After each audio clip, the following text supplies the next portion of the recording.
Les tumeurs cérébrales, c'est des maladies qui sont rares et dont le pronostic varie complètement en fonction du grade, et notamment aussi en fonction de certaines anomalies biologiques.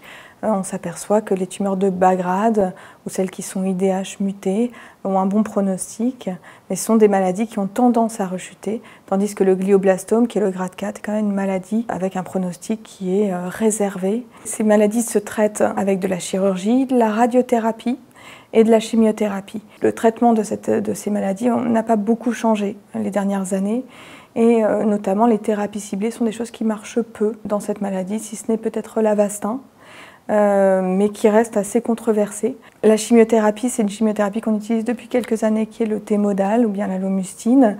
Alors, dans le glioblastome et dans les gliomes, l'immunothérapie est quelque chose qui n'a pour l'instant pas donné beaucoup de résultats, mais cependant au dernier congrès de l'ASCO ont été présentées plusieurs études d'un autre genre d'immunothérapie qui est la vaccinothérapie, c'est-à-dire qu'on va utiliser un petit bout de tumeur et créer un vaccin dirigé contre la tumeur du patient. Ça a été étudié chez une quinzaine de patients avec des résultats qui étaient particulièrement surprenants. Alors c'est extrêmement préliminaire, donc c'est quelque chose qu'on verra arriver uniquement dans quelques années. Enfin, il y a aussi des thérapies ciblées, en tout cas une thérapie ciblée anti-IDH qui a été présentée et qui semble aussi donner une efficacité dans les gliomes IDH mutés.